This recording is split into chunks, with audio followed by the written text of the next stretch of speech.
Okay. 3. Okay. Hi.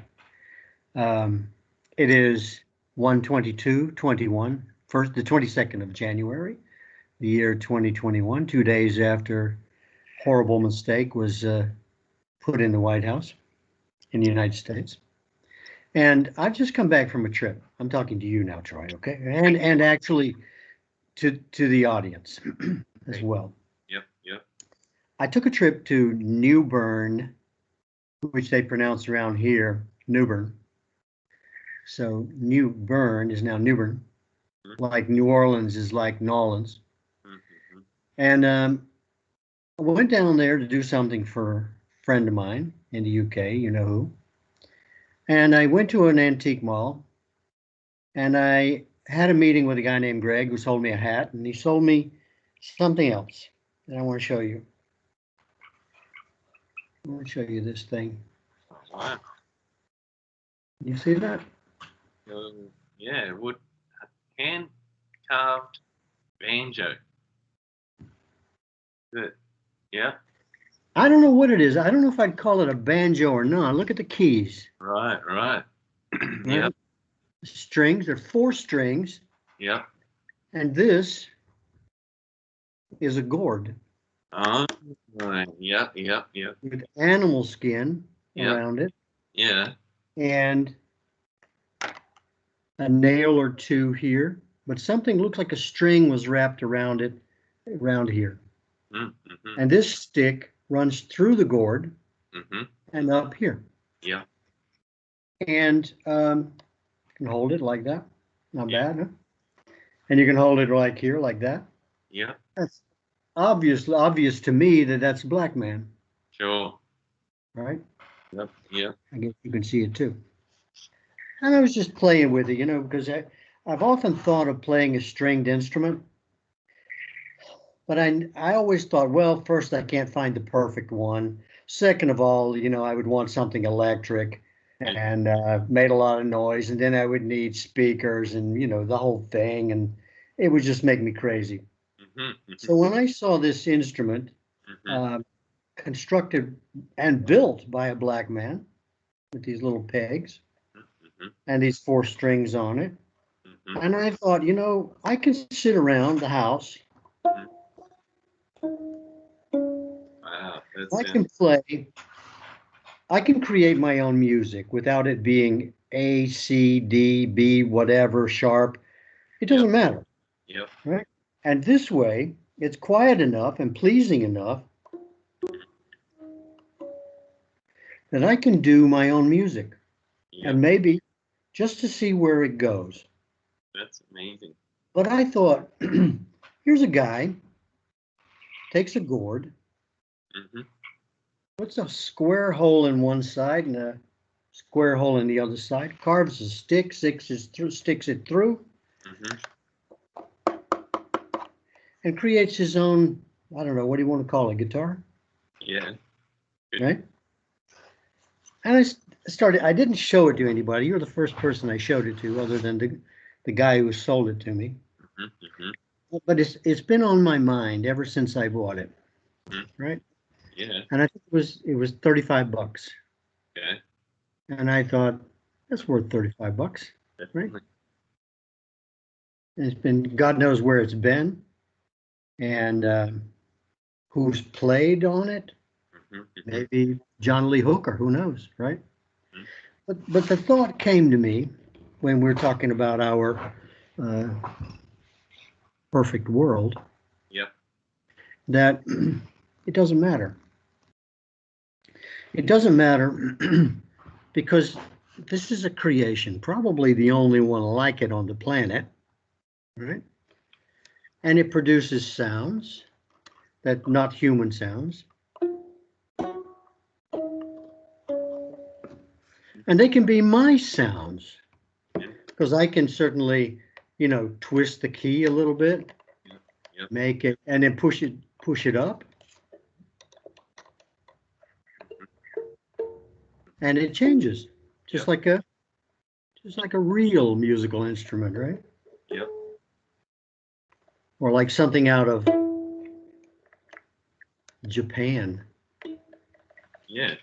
4 strings. Well. I started thinking, about originality. Hmm. Because for me, um, outside of my experience in the music business, this is kind of a new beginning too. Exactly. Right? I see the analogies. The guy who did this wanted to play some music. Something in his soul needed to speak. Yep.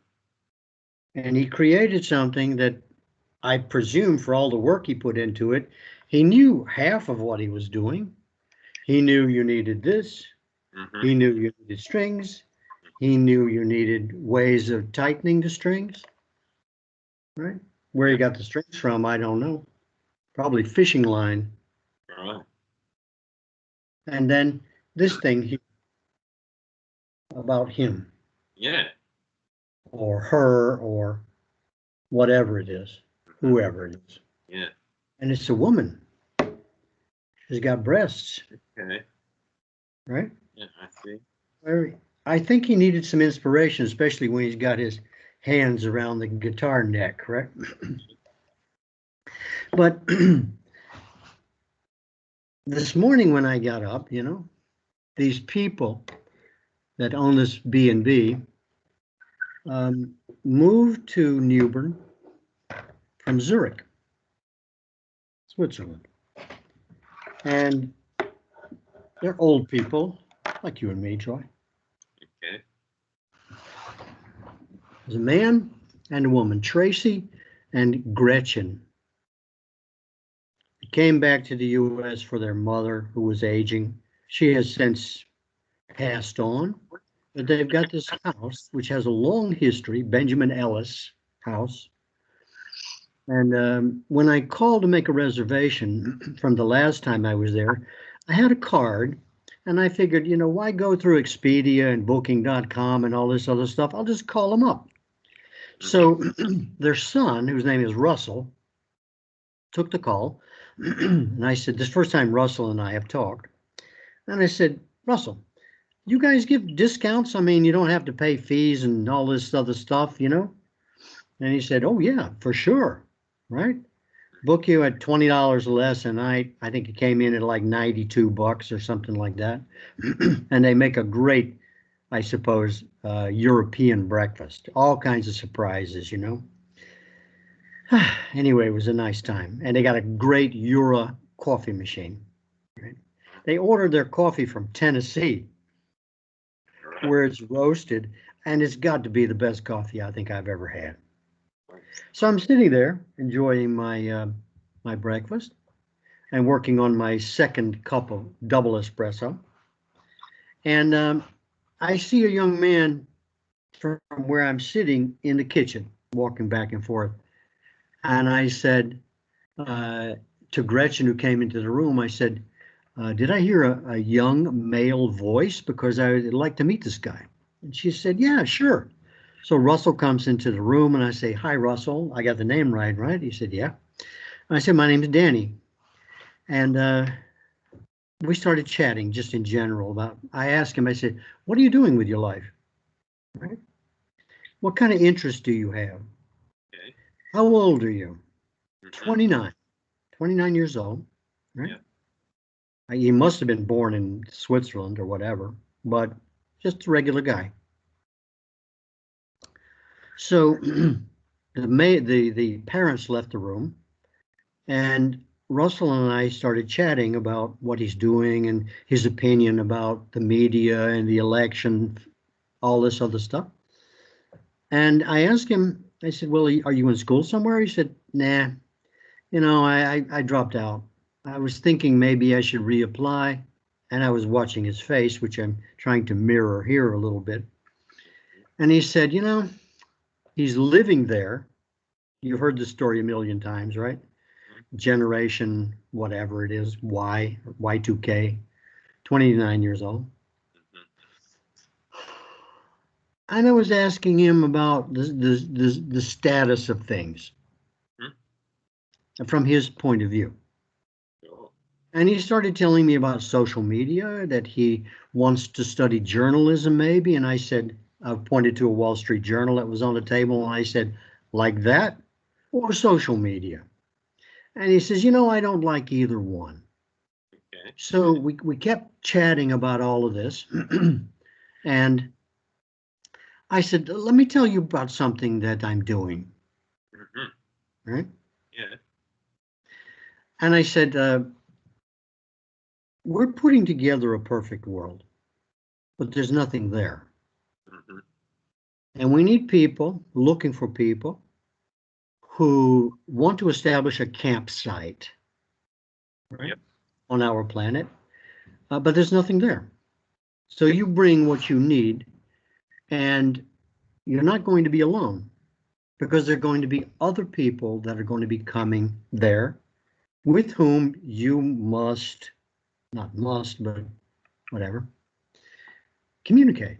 Awesome. And I Yeah. said, because you're talking about being in the communications world. And he said, yeah, that's right. I said, how would you do that, Russell? Where would you begin? Mm-hmm. Would you begin with social media? Would you begin by thumping sticks on a hollow log? Mm-hmm. Calling out? Smoke signals? What would you be doing to attract the attention of other people? Yeah. Well, he went somewhere. Okay. And I don't know where it was, and I don't suppose that it's really very important. But he was very interested because he does not want to repeat what he has lived through so far. Mm-hmm. He doesn't want to reinvent the wheel. I think Biden was on the, picture on the cover of the Wall Street Journal. Right. I think he was scratching his head or doing something like that about where am I and what did I get myself into? And is that earbud that I have, is that Obama I hear? All that sort of stuff, signing these kinds of documents. The man obviously has no idea what he's doing. And I pointed to these things and made very simple, non-committal comments on the paper just to get Russell going. Mm-hmm. And I said, Russell, it's people like you that you don't want to play this game. I'm telling you what he told me. Yeah. I don't want to play this game, but I don't know what to do. And he said, there's so many people like me. So he's a string on the guitar, right, that when plucked makes a sound. Mm-hmm. And I was tightening up the string just a little bit, asking him these kinds of questions. And I told him about, I said, we've got a website. And we're working on a special project now that we call Perfect Virtual World. We also call it Nibiru 600. And said, look me up on LinkedIn. And yeah, I shouldn't be that hard to find. And join me on LinkedIn, and I'll send you some information, and we'll get you somehow involved. And I could feel it, Troy, Mm-hmm. that it was an opportunity for this guy to make a contribution without rules, without what he can do and what he can't do, Sure. about pleasing this person and pleasing that person. And he started talking about, I hear it so much from my parents about thank you, God, thank you, Jesus. And he said, you know what? I don't want to hurt their feelings, but I just don't believe in imaginary beings. He said, I want something original, something that, speaks to me. Mm-hmm. And I said, you sound like a good candidate, right? Mm-hmm. Because what we want to do is we want to put people like you in touch with people like other people who are like themselves, and just play around and create something that has never been created before in your construction or your visualization of this perfect world, perfect virtual world. Yeah. And I started thinking, that I told him, I said, we've got 85,000 people that we can call on and more. I think about 6-7 million by now, actually, if we expand it. And then we, you know, every friend has another 5,000 plus or differing degrees of familiarity with these people. And I started thinking, we can help you. You know, if you're having trouble materializing or objectifying your thoughts, Mhm. then we have the mechanism, we have the place, we have nothingness. I told him about starting from zero, which is exactly what we would be doing, right? And then he gets to construct what he can't have on this planet. Not yet. Mhm. And he said, you know, that's great because then we can create it, you know, in virtuality, in cyberspace or whatever, try it out. And then if we like it, then we can, with the help of the other people on the planet, we can make it our reality Yeah. without restriction, without answering to Congress or a policeman or your mother or father or the priest or the tax guy or, you know, whoever holds dominion over you Yep. or whoever has you have let convinced you that they know better than you do and that they're working in your best interest, right? If you'll just go in the kitchen, Russell, and peel all the potatoes, it'll be the best thing for you. It's like, right, you just want somebody to peel the potatoes. Mhm. Mhm. And Troy, I think what I'm saying, what I think I'm saying, is that I believe this is the age group we need to be talking to. Okay. 30 something, right? 29, 30, whatever, wherever this guy is, where they are so, and he expressed this, disappointed, disenchanted, Mhm. Mhm. and they see it, they see through it, Mhm. right? They Yeah. see, and here I am coming back, you know, with this gourd guitar on my mind, thinking, I don't want to see a Fender. I don't want to see a Gibson guitar. You know, I don't want to see all this stuff, man. We're out in the woods, Yeah. Yep. right? Yeah. And if you're lucky, you got a pocket knife Mhm. Mhm. and a change of underwear. Mhm. If you don't, well, there you are, right? No mistakes. Nothing is permanent.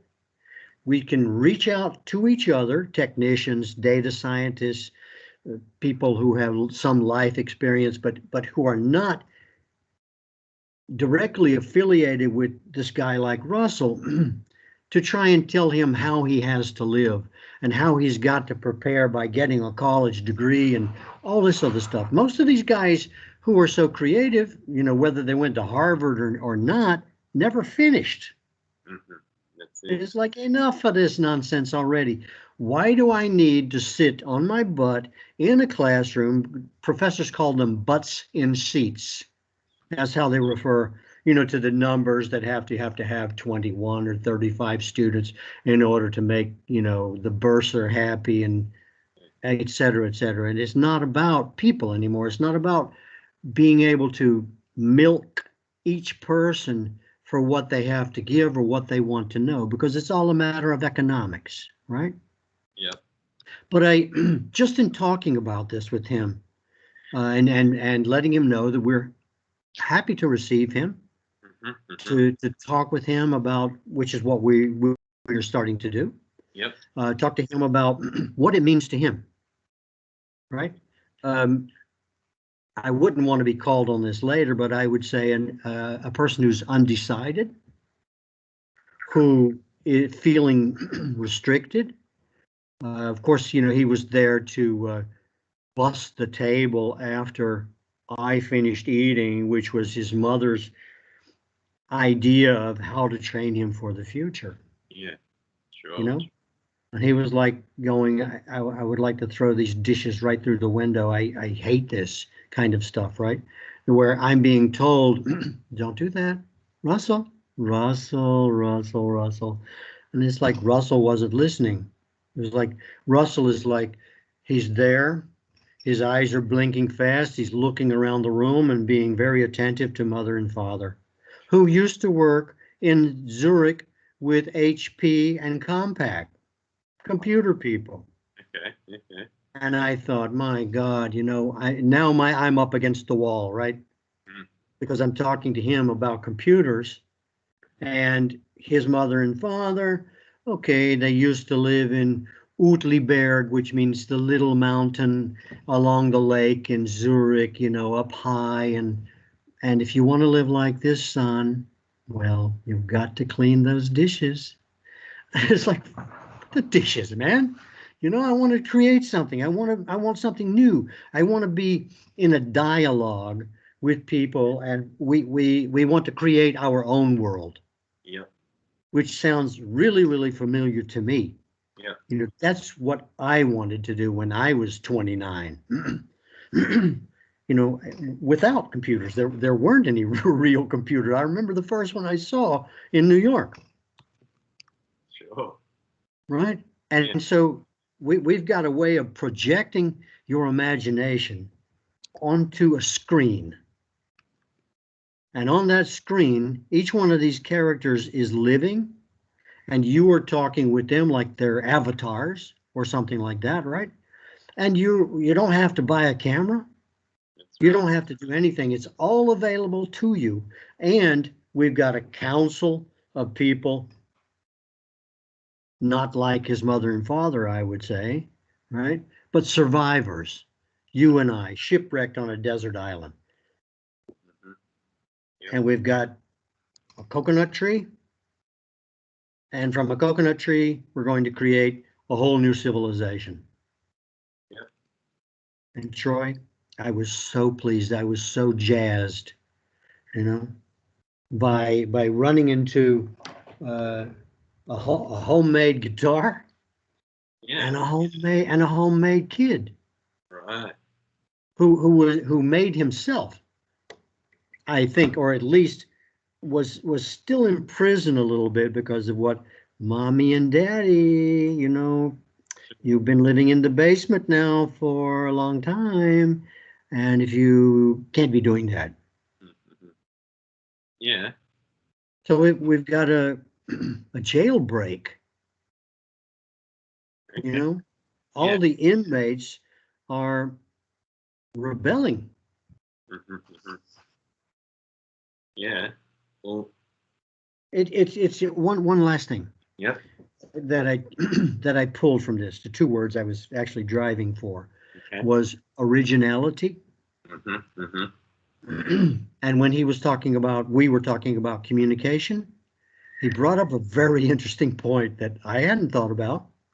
And he said, you know, communication is always open to interpretation. Right. So whether it's the person interpreting sounds in his head and he wants to produce a gourd guitar, Mhm. well, that's his interpretation of music. Whatever it is, something new. Mhm. This is not innovation. Innovation is like, you know, do you have money for a phone call and a, whoops, and clean underwear? You know, and it's like these guys don't really care about that. That they have creative forms in their head that you remember, you know, 20, 30 years ago for yourself, right? Sure. Everything was possible. Mhm. Mhm. And I told him, I said, I think we can provide a canvas for you. Mhm. Mhm. Yep. And I have no doubt that a young man like this and the many others we're going to attract uh, are going to bring a very high level of interest to Yep. what it is that we're doing. I agree. Yeah. No, it's I think the aspect of so many things I want to say actually and comment on that. I'm just thinking start, but I think the number one is that, you know, what you've just described to me is, you know, recognition of the value of that, let's call it the made guitar. So it was kind of in a way locked in its own prison. It was, I guess, sitting in the basement of that guy's who decided, you know, one day, oh, I got to do something with it. So he brought it to the I guess the antique shop and see how many dollars he could get for it.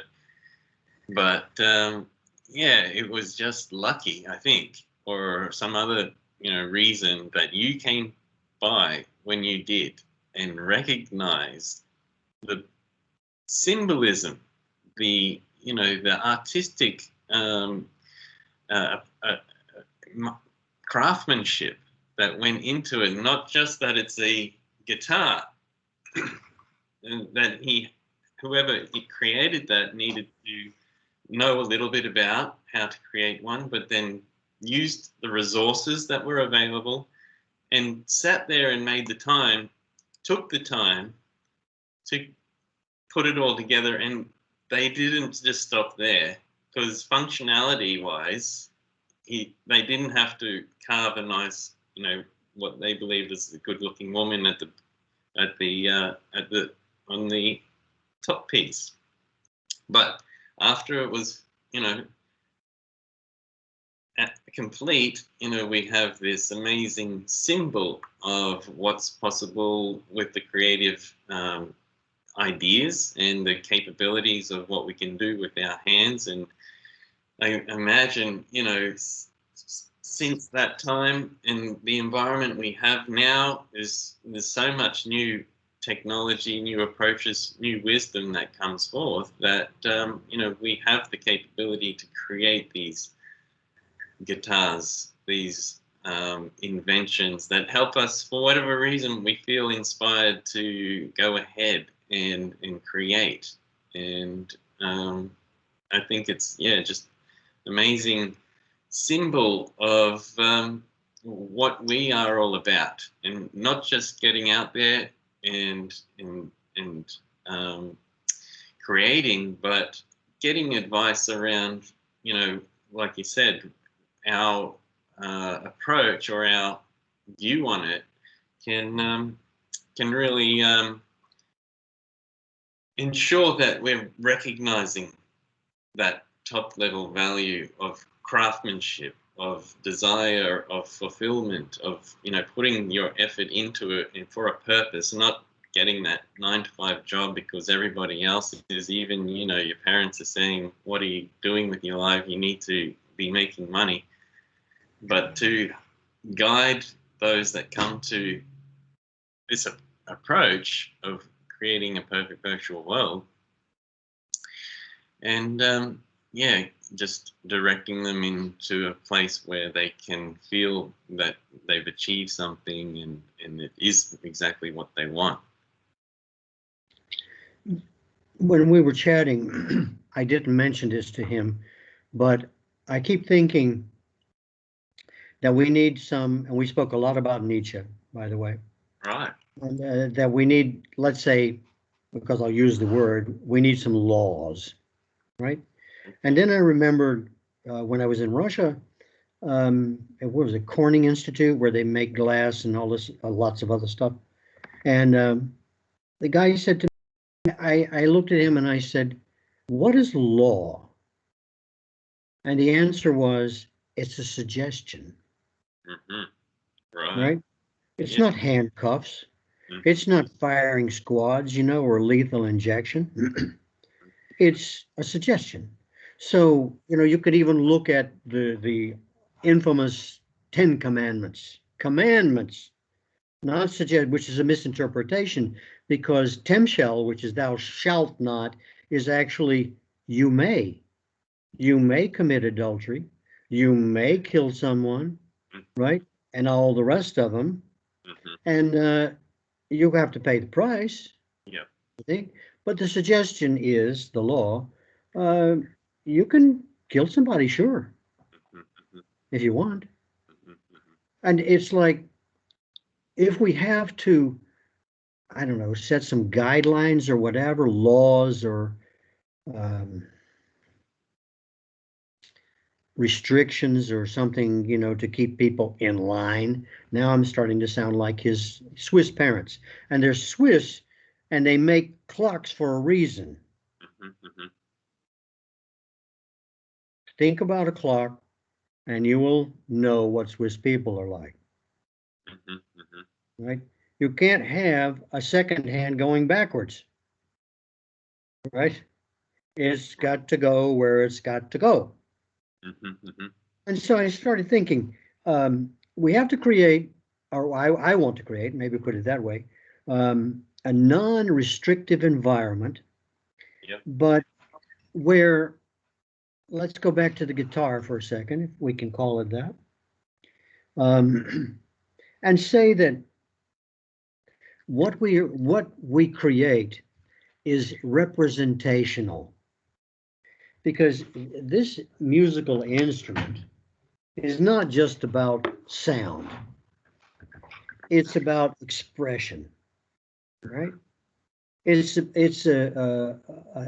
instrument by which a person expresses themselves and by which there is inspiration. I mean, she ain't beautiful, but to him she was, whoever it was that, I think it was a him that created this from a stick. And I don't know, maybe that's a rabbit skin, who knows what it is, and a gourd. I wouldn't have thought about it. I wouldn't have thought about it because it has to have a Coke bottle shape, right?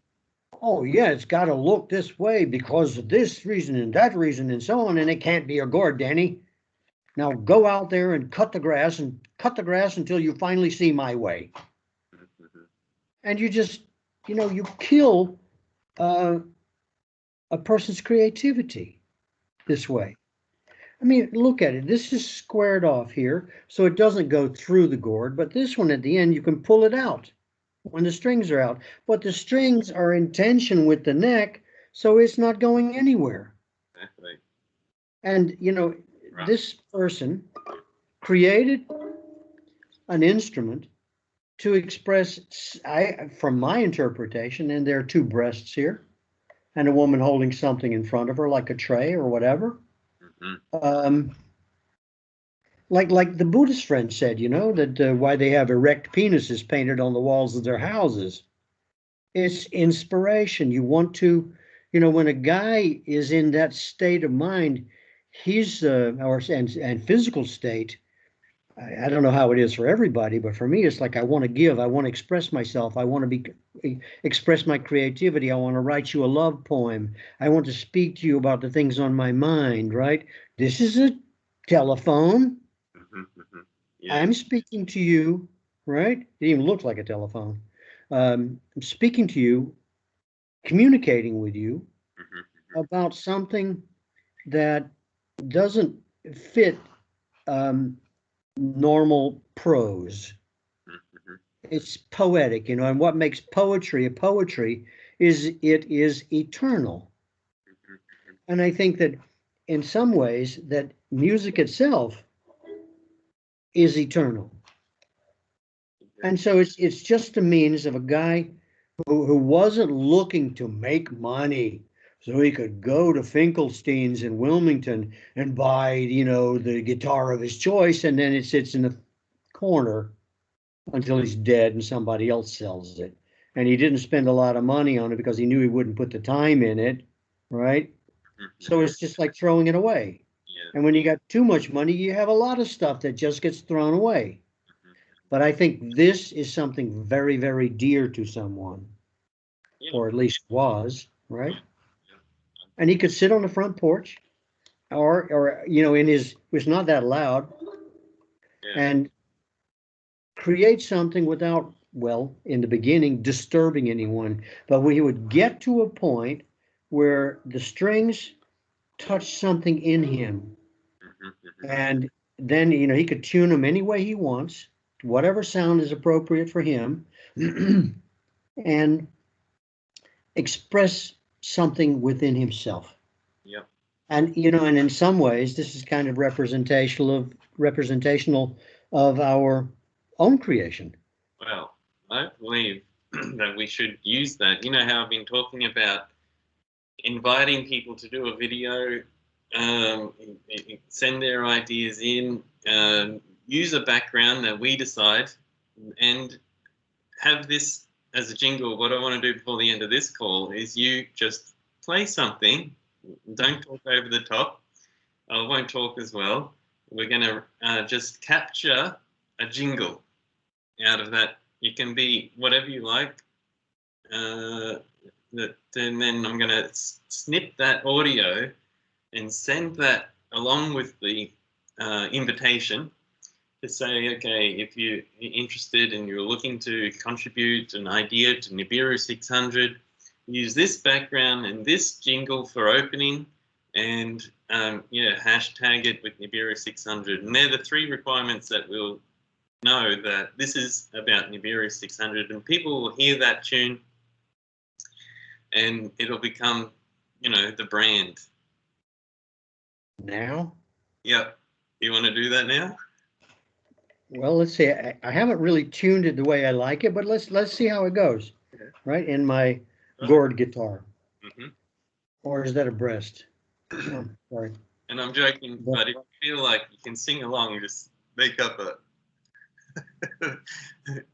Well, let's see what music is in here that needs to come out, right? Yeah, right. Too high, too low.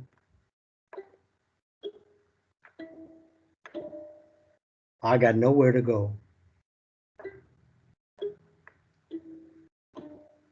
Time is passing so slow. And I need to know. I need to know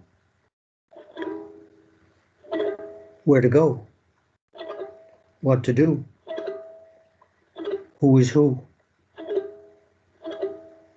It's all in me. I guess we'll see.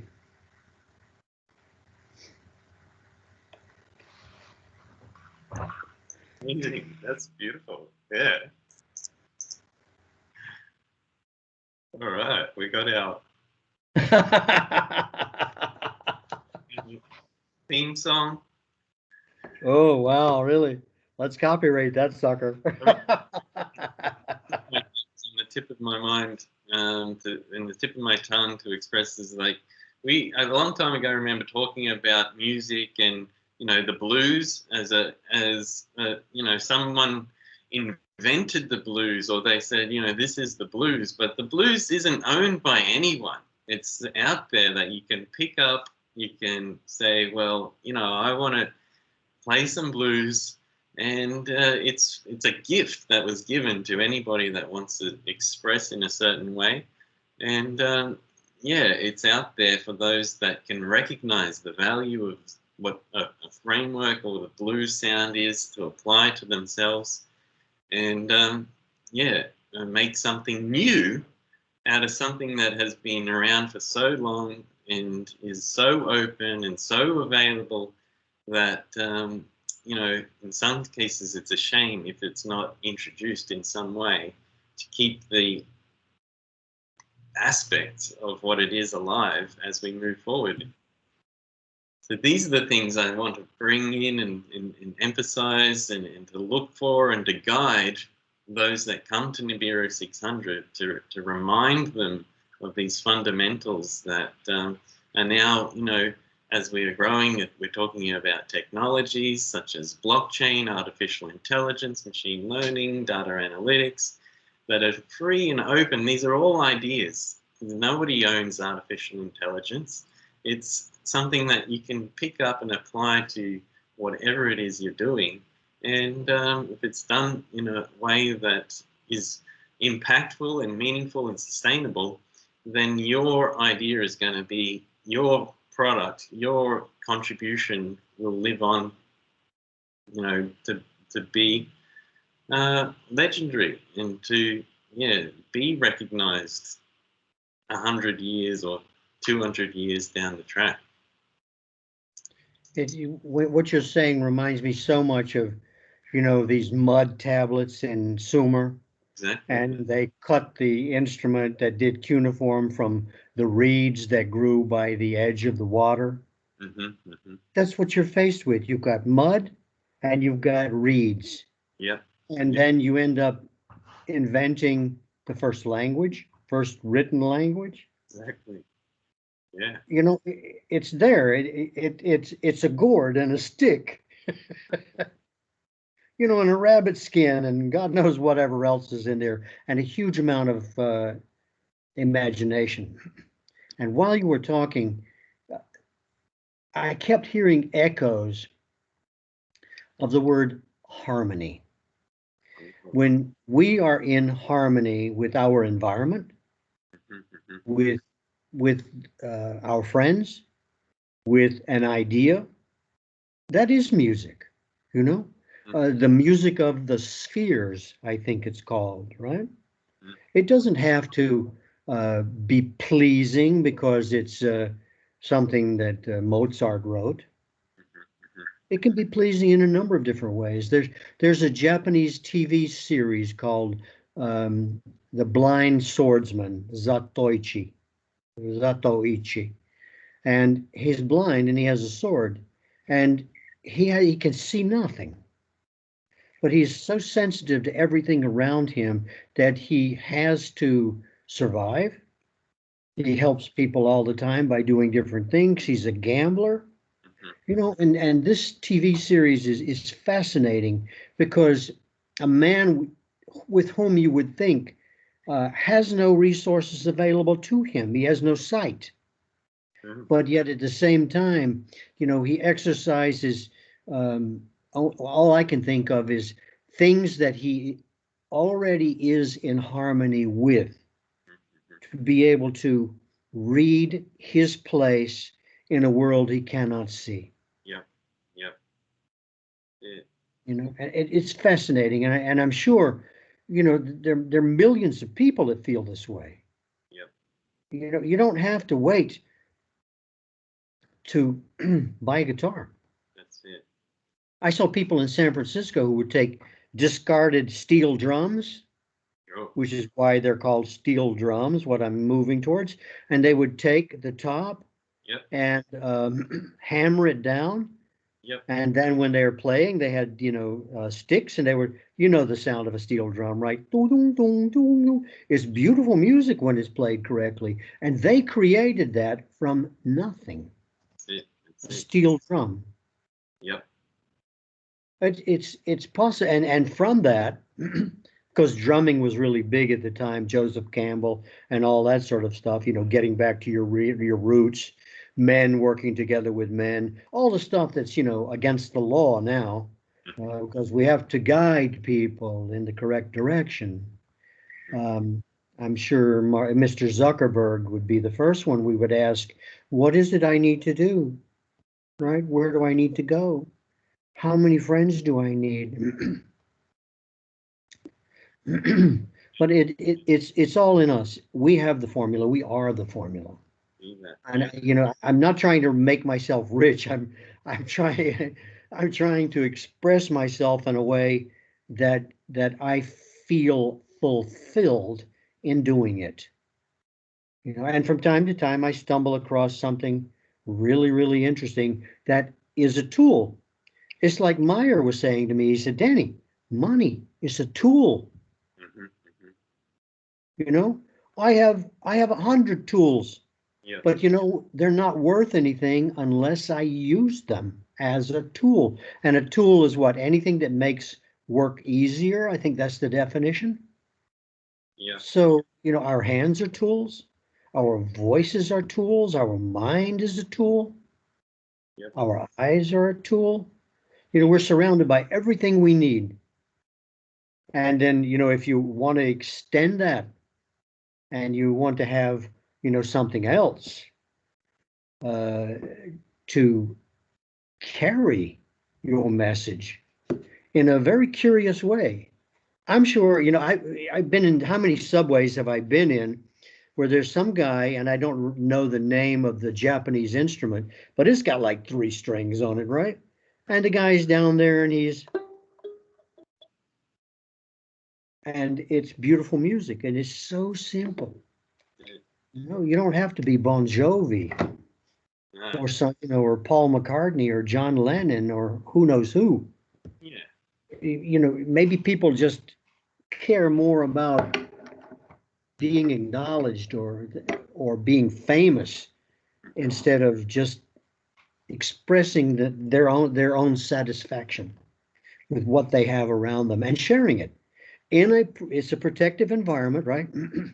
We are the overseers or the whatever to try and keep harm away from the people that are here so that they can concentrate on what they're doing and we can do what we can to make sure that they're free and that they can, express themselves in a way in which somebody has something to say, a response, a suggestion, whatever, without saying, I don't know, maybe that would sound a little better if you turned that knob just a little bit without them going, shut up, leave me alone. Exactly. Right? Try it. Everything works. That's it. So yeah, we're gonna give people the opportunity to try it, an environment, a safe, secure environment to try things out with some guidance if they're open to it, and see what comes out of it. And that's Nibiru 600. Hallelujah. So let's, I'll end this recording here and put that in the archives. It's amazing stuff in this one. I think, yeah, it's only more great stuff to come. Yep, absolutely. It's so interesting meeting people like Russell. And of course, I get conversations from people everywhere. Some lady in, where was it? In Slovakia, right? She's a teacher of languages and she's rather philosophical. And she said, how are you doing today? And when I'm ready to respond, I would say, deep in thought. Wow. And then a while ago, she sent me a message and she says, active thought. And I haven't sent her a response yet, but I'm coining it. Yeah. And I said something like, better active than reactive. Awesome. Right? Yep. Yep. And we'll see where that conversation will go. And it's for all people, all age groups, no difference. It doesn't really matter. Occupants of Earth, right? Oh. We all speak the same language of imagination. However, it is interpreted. Russell, thank you. Exactly. Exciting times, Troy. Exactly. Yep. Great stuff. Okay. Okay. We'll have more each day, I'm sure. Yeah. Yeah. I'm We do this. gonna stop the recording, but we won't stop our call. Yeah, go ahead. Okay. It's gonna stop.